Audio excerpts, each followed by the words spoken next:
सुंदर शरद पूर्णिमा की बहुत बहुत बधाई हो। बाबा विश्वनाथ की कृपा आप पर सदा बनी रहे। आ गया शरद पूर्णिमा की रात्रि।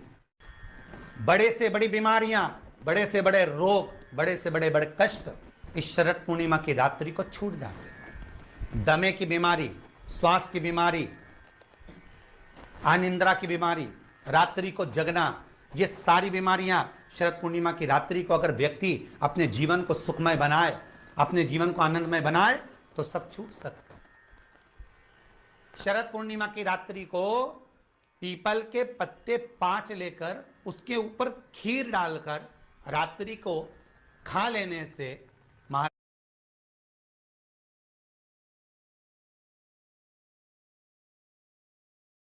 श्वास की बीमारी रुक जाती है।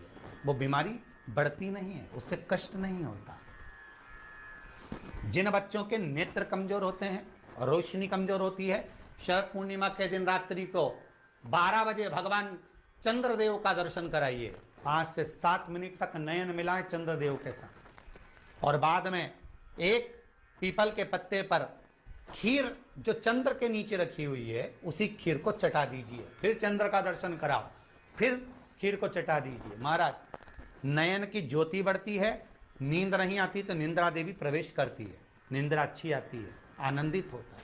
महाराज, जिस व्यक्ति के शरीर में गांठ पड़ जाती हो, शरीर काला पड़ जाता हो, चट्टे पड़ जाते हो या दांत खाज खुजली हो जाता हो, उसके लिए भी शरद पूर्णिमा की रात्रि को 12 बजे महाराज भगवान चंद्रदेव के लिए 21 दिए जलाए जाते हैं। उस 21 दिए की कालोच एक थाली में इकट्ठी करी जाती है। कालोच को इकट्ठी कर कर शरीर में गाय के घी के साथ में जहां जहां जगह पर चट्टे हैं, गांठ है, वहां लगाया जाता है। उसको 5 या 7 दिन लगाइए। उसके बाद में रोज प्रतिदिन लगाने के आधे घंटे बाद स्नान कर लीजिए, आराम लगना प्रारंभ हो जाता है। महाराज, आज शरद पूर्णिमा की रात्रि से लेकर कार्तिक पूर्णिमा की रात्रि के बीच में जो दामोदर भगवान का, कृष्ण का, शिव का मंगल आनंद करेगा, अभिषेक करेगा, पूजन करेगा, स्मरण करेगा, उसके सारे दुख दरिद्र दूर हो जाएंगे। रात्रि को आप बड़े प्रेम से खीर बनाओ, चंद्रदेव की साक्षी में रखो, भोग लगाओ भगवान श्री हरि को।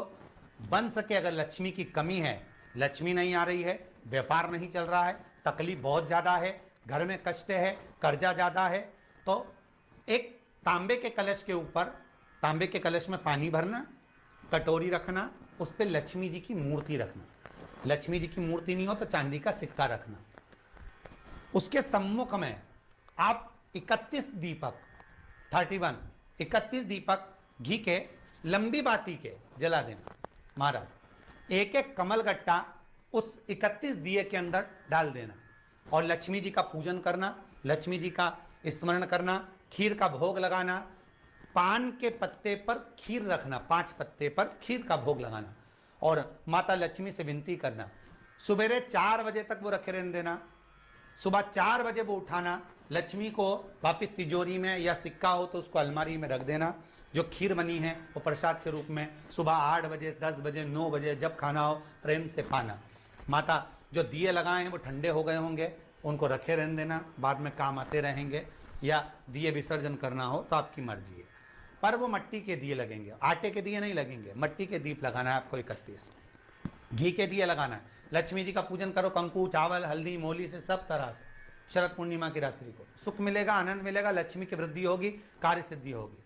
दूसरा क्रम, अगर कार्तिक पूर्णिमा हो, शरद पूर्णिमा हो, ये दोनों पूर्णिमा पर शरद पूर्णिमा के दिन आप शाम को प्रदोष काल के समय 4:30 बजे से 6 बजे के बीच में 1 लोटा पानी, उसमें 5 बेलपत्र रखकर, एक कमलगट्टा डालकर भगवान चंद्रेश्वर महादेव के नाम से भगवान शंकर को चढ़ा दीजिए। आपकी जो कामना हो वो कामना कर कर चढ़ाएं। विनती करें चंद्रेश्वर महादेव को और निवेदन करें कि हमारा ये कार्य सफल हो।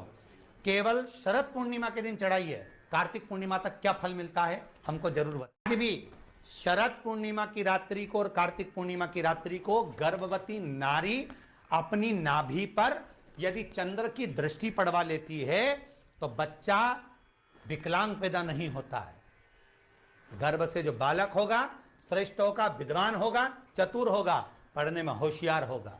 क्योंकि ये चंद्र की किरणें जब समुद्र में उछाल ला सकती हैं तो आपके जीवन में भी तरक्की ला सकती है, उछाल ला सकती है। इसलिए सभी को हर